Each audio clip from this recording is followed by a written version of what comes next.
Hello and welcome to mahindraguru.com's official YouTube channel and you are watching a session based on reasoning जहां आज हम discuss करेंगे आपके साथ कि कैसे हम 5 मार्क्स ला सकते हैं 2 मिनट के अंदर। यस, सुनने में थोड़ा सा इंटरेस्टिंग लग रहा है, सुनने में थोड़ा सा कॉम्प्लिकेटेड लग रहा है, बट यस बिल्कुल इसको स्कोर किया जा सकता है। 5 मार्क्स विद इन 2 मिनट्स, 5 ऐसे क्वेश्चन, 5 ऐसे सवाल जिसको हम 2 मिनट में सॉल्व करके डेफिनेटली एक 5 मार्क का पूरा अपना स्ट्रक्चर तैयार कर सकते हैं और कट ऑफ और मेरिट मार्क्स की तरफ बढ़ सकते हैं। तो चलिए देखते हैं क्या है क्वेश्चन जिनको हम सॉल्व करके बन सकते हैं, कर सकते हैं 5 मार्क्स विद इन 2 मिनट्स आराम से score. So let's move on and let's look upon two the question. Here comes the first question, but yes do watch this video very concentrate करके और फोकस करके, क्योंकि यस हर एक question जो हम solve करेंगे यहाँ पे वो आपको हेल्प आउट करेगा आपके अपकमिंग एग्जामिनेशंस की प्रिपरेशंस के लिए ही। So let's move on to the questions. ये रहा पहला क्वेश्चन आप सभी के सामने, ब्लड रिलेशन बेसिक क्वेश्चन है। सो डेफिनेटली आपको पता ही है कि ब्लड रिलेशन का क्वेश्चन अगर आता है सो वो मैक्सिमम टाइम बंच में आता है। तो अगर आप इसको सॉल्व कर लेते हैं तो जल्दी से आपके पास 2 क्वेश्चन के आंसर्स तो बन ही जाएंगे। क्वेश्चन में जैसा जैसा इंस्ट्रक्शन दिया जाता है ब्लड रिलेशन का क्वेश्चन हर बार वैसे ही सॉल्व होता है। As per the instruction if we count about, बोला जा रहा है P is husband of Q। So definitely अगर हम यहाँ पे इसको कुछ इस तरीके से पुट आउट करें तो ये एक स्ट्रक्चर बना के ले आता है कि P is husband of Q। फिर बात आ जाती है R is grand child of P, that means P का कोई तो बेटा या बेटी होगी जहां पे R जो है वो ग्रैंड चाइल्ड हो जाएगा। अब R का जेंडर मिसिंग है, डू नॉट गेट कंफ्यूज्ड, यहाँ ग्रैंड चाइल्ड बोला है तो ये ग्रैंड सन भी हो सकता है और ये ग्रैंड डॉटर भी हो सकता है। अब आगे अगर हम बात करें तो P has only one child मतलब सन। तो क्वेश्चन में ये साफ कर दिया गया कि P has only one child, that means son, that means R के पिता की बात हो रही है यहाँ पे। Who is married to T's child, अब जिसकी शादी हुई तो ये जो शादी हुई है ये किसका बच्चा है, ये T का बच्चा है। सो यहाँ पे एक बात ये क्लियर हो गई। अब T has only 2 children, 1 son and 1 daughter, तो एक डॉटर तो ये हो गई जो कि R के पिता के साथ जिसकी शादी हुई है। अब इसके अलावा T हैज 1 मोर सन, तो हम उसको इस तरीके से शो आउट करेंगे। फिर आगे बोला जा रहा है X is grand son of T। अब जब X को बोला जा रहा है grand son of T, so definitely matter of fact निकल के यहाँ पे आ जाता है कि X आ जाएगा इस पोजीशन पे और ग्रैंड सन है तो मेल कैरेक्टर हो जाएगा। अब अगर हम आगे की बात करें तो बोला जा रहा है S is brother in law of sun of T। S जो है वो T के बेटे का ब्रदर इन लॉ है और T का बेटा दैट मीन्स हम इस कैरेक्टर की बात कर रहे हैं, इसका brother in law that means आप यहाँ पे इस तरीके से इसको पुट आउट कर सकते हैं because brother in law that means male character. अब बोला है U and V are children of T।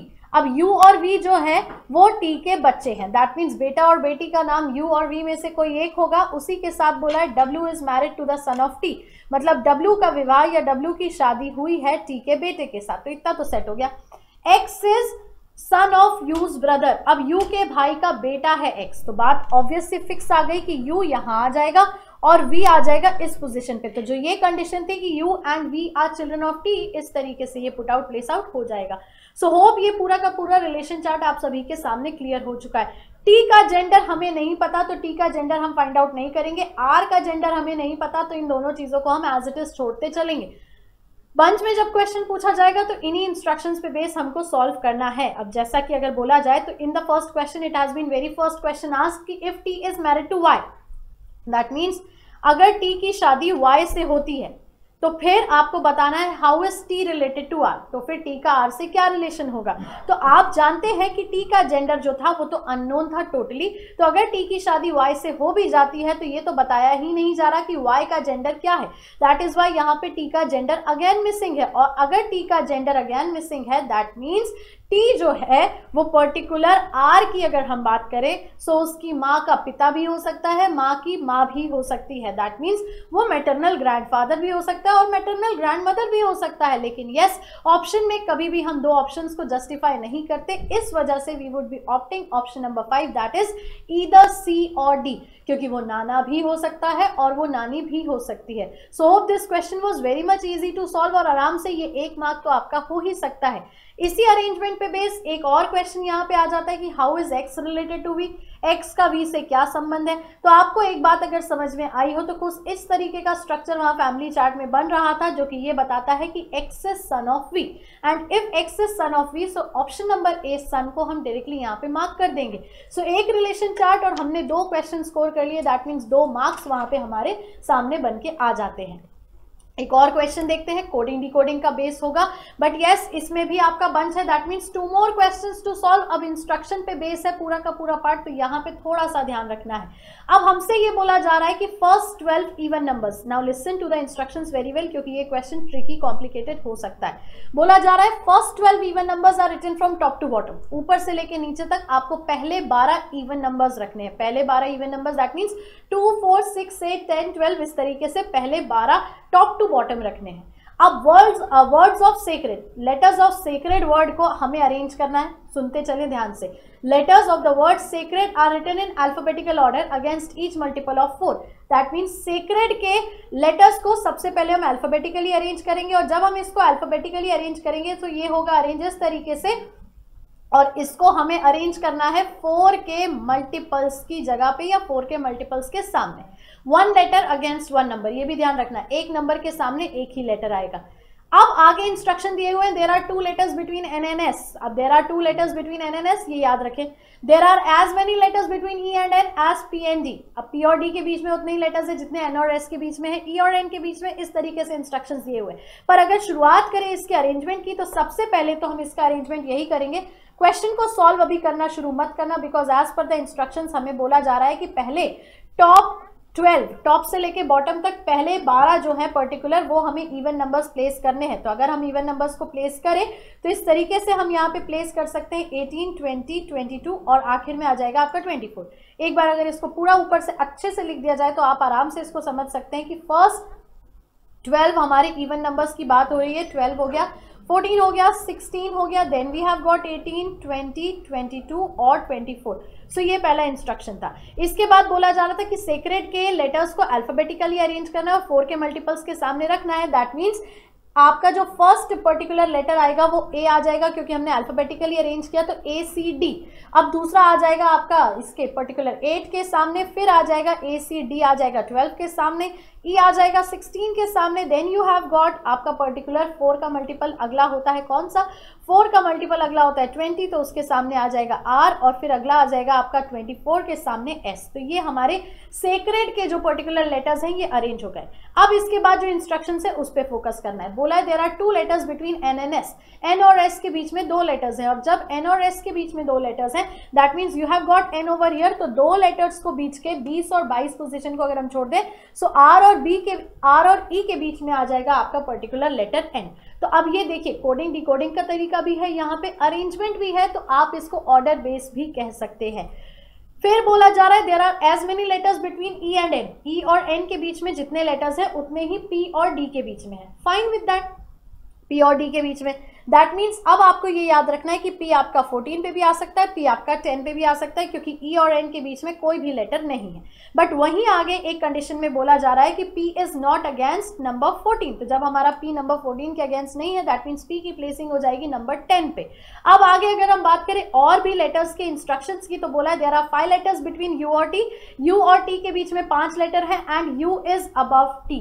अब यू जब टी के अबव है तो अभी तो हमें ये भी नहीं पता कि टी आएगा कहाँ, लेकिन आप अगर काउंटेबिलिटी पे काउंट करो तो टी को समहाउ हम 14th पोजीशन पे रखेंगे, क्योंकि 22 पे रखना इट इज नॉट पॉसिबल, क्योंकि फिर वो 5 लेटर्स की काउंटिंग वहां नहीं बन पाएगी, और इस हिसाब से 5 लेटर्स के हिसाब से यू पहुंच जाएगा हमारा टॉप मोस्ट पोजीशन पे, सेकंड पोजीशन पे।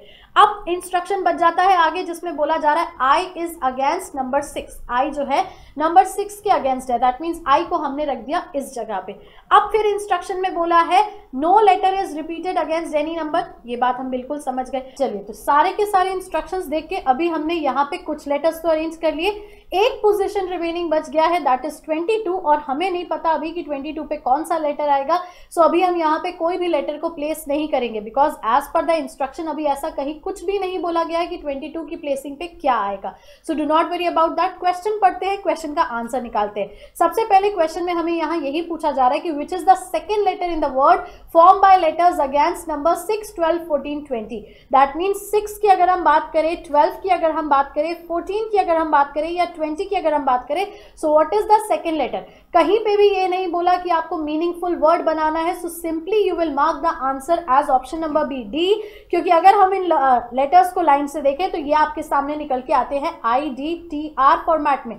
सो बस which is the second letter in the word form by letters 6, 12, 14, 20। Meaningful नहीं बोला है, इस वजह से इसको बनाने की जरूरत नहीं है। IDTR में सेकेंड लेटर कौन सा है? D। So as simple as that you have to mark option number B over here. Question थोड़ा सा लेंदी है, बट अगर आप इसको समझ जाएंगे तो आराम से इसको विद इन 2 मिनट सॉल्व कर पाएंगे। अगले इंस्ट्रक्शन क्वेश्चंस की अगर हम बात करें तो यहाँ पे बोला जा रहा है if there are 3 alphabets in English alphabetic series. अब समझना यहाँ पे, क्योंकि जो हमारा यहाँ लेटर मिसिंग था 22, अब उससे रिलेटेड ये इंस्ट्रक्शन सामने निकल के आया है, जिसमें बोला जा रहा है कि if there are 3 alphabets in English alphabetic series between alphabets written against numbers 10 and 22, 10 और 22 के बीच में 3 अल्फाबेट्स का गैप है। So now we can get the letter at position 22, क्योंकि 10 की अगर हम बात करें तो 10 पे हमारे पास P है, P के साथ 3 लेटर्स का गैप, 3 लेटर्स का गैप हमें बनाना है। दैट मीन्स अगर हम बनाए P के साथ QRST आ जाता है, लेकिन जैसा कि क्वेश्चन इंस्ट्रक्शन में कहा था कि no of the letter is repeating itself, तो यहाँ पे हम T को कंसिडर नहीं करेंगे, तो हमें जाना पड़ेगा बैक में। और जब हमें जाना पड़ेगा बैक में तो यस आपको ये 3 लेटर्स बैक के छोड़ने पड़ेंगे, दैट इज M, N और O। तो M, N, O को जब आप छोड़ दोगे तो वहां पे आ जाएगा letter L, that means 22nd position पे आ जाएगा letter L। So hope now this point is very much clear. जैसा इंस्ट्रक्शन बोला था कि 10 और 22 पोजीशन के लेटर्स के बीच में 3 अल्फाबेट्स का गैप होना चाहिए, कोई भी लेटर खुद को रिपीट नहीं कर रहा है, दैट इज व्हाई हम 22nd पोजीशन पे किसको रख रहे हैं? L को रख रहे हैं। वहीं अगर हम इंस्ट्रक्शन आगे की बात करें तो बोला जा रहा है then how many alphabets in English alphabetic series are there between the alphabets written against 18 और 22। तो 18 और 22 की प्लेसिंग, तो 18 की अगर हम बात करें तो 18 पे हमारे पास N था, और वहीं अगर हम 22 की बात करें तो 22 में हमारे पास L निकल के आया। तो how many letters in between 18 and 22? So definitely दोनों के बीच में जो है M आता है। So option number C1 would be the right answer. So hope ये क्वेश्चन ट्रिकी, इंटरेस्टिंग, कॉम्प्लिकेटेड था, बट बहुत अच्छे से आप इसको सॉल्व कर सकते हैं और स्कोर कर सकते हैं अगर इंस्ट्रक्शंस आप समझ चुके हैं तो। इसी के साथ एक और क्वेश्चन देख लेते हैं क्वेश्चन नंबर 5, जिसको हम और सॉल्व कर सकते हैं ताकि 2 मिनट के अंदर एक और क्वेश्चन हमारा बनाया जा सके। So here comes the question number 5। Question number 5 की अगर हम बात करें तो लॉजिकल पार्ट से जुड़ा हुआ एक क्वेश्चन है, जिसको अगर हम समझ पाए तो आसानी से विद इन सेकेंड सॉल्व किया जा सकता है। टोटल लैंग्वेज बेस्ड पार्ट होता है। अब इंस्ट्रक्शन स्टेटमेंट समझे, इसमें दिया क्या हुआ है? The rate of violent crime in the state is increased up to 30% from last year. पिछले साल से इस साल किसी राज्य में जो क्राइम के इंक्रीमेंट हुए हैं वो 30% ज्यादा हुए हैं। The fault lies entirely in our system of justice. अब इसका पूरा का पूरा दोषारोपण किसके ऊपर कर दिया गया? हमारे लॉ एंड ऑर्डर जस्टिस के ऊपर कर दिया गया। रिसेंटली आवर जज sentences have been so lenient that criminals can now do almost anything without fear for a long present term. That means अब बिल्कुल क्रिमिनल्स जो हैं वो बिना निडर होके और बहुत ही डर की कमी के साथ, उनको किसी चीज़ का डर बचा नहीं है, उनको लॉन्ग प्रेजेंट टर्म का भी डर नहीं बचा है, और वो कुछ भी करने के लिए अब यहाँ पे बात आ चुकी है। तो स्टेटमेंट में कुछ इस तरीके से लॉ एंड ऑर्डर का सिस्टम बिगड़ता हुआ बताया जा रहा है। अब आपको बोला जा रहा है कि the argument above would be weekend. That means ऊपर दिया हुआ आर्ग्यूमेंट वीक हो जाएगा, कमजोर हो जाएगा। कब? जब नीचे का कोई तथ्य सत्य हो जाए। दैट मीन्स नीचे का कोई भी स्टेटमेंट अगर सत्य हो जाता है तो ऊपर का स्टेटमेंट जो है, ऊपर का गिवन पार्ट जो है वो वीक हो जाएगा, कमजोर हो जाएगा। सो डेफिनेटली ऊपर याद रखना कि पूरा का पूरा दोषारोपण दिया गया है लॉ एंड ऑर्डर जस्टिस के ऊपर। दैट मीन्स यहाँ पे हमारा जज के डिसीजंस को कहीं ना कहीं ब्लेम किया गया है, तो हमें इसको कमजोर करना है। अगर हम पहले ऑप्शन की बात करें तो बोला जा रहा है 85% of other states in the nation have lower crime rates than does this state. तो इस राज्य की तुलना में दूसरे राज्य में क्राइम रेट कम है, तो ये कहीं ना कहीं कंपैरिजन की बात हो रही है। तो हम कभी भी लॉजिकल रीजनिंग में, क्रिटिकल रीजनिंग में कंपैरिजन नहीं करते, इस वजह से पहला वाला हमारा डिस्कार्ड हो जाएगा। दूसरे की वहीं अगर हम बात करें तो बोला जा रहा है white collar crime in the state has also increased by over 25% in the last year. तो ये नेगेटिविटी बता रही है, इस वजह से ये भी डिस्कार्ड हो जाएगा। इसके बाद अगर हम बात करें थर्ड वाले की तो 35% of the police in the state have been laid off in the last year due to budget cuts. तो बजट के कमी या बजट में कटौती के चलते पुलिस को बैक डाउन कर दिया गया, पीछे कर दिया गया, हटा दिया गया। सो यस डेफिनेटली कहीं ना कहीं ये हमारे स्टेटमेंट के अगेंस्ट या ऑपोजिट जा रहा है, क्योंकि ऊपर इन द स्टेटमेंट सारा का सारा रोल कॉल क्राइम बढ़ाने के लिए जज के ऊपर डाल दिया गया था, बट यहाँ पे हमने रीजन कहीं ना कहीं पुलिस को लिया है। So definitely we can consider option number 3 as the answer, क्योंकि ऑप्शन नंबर 4 फिर कंसिडर नहीं होगा, क्योंकि उसमें पोल्स शो कर रहे हैं कि 65% of the population in the state opposes capital punishment.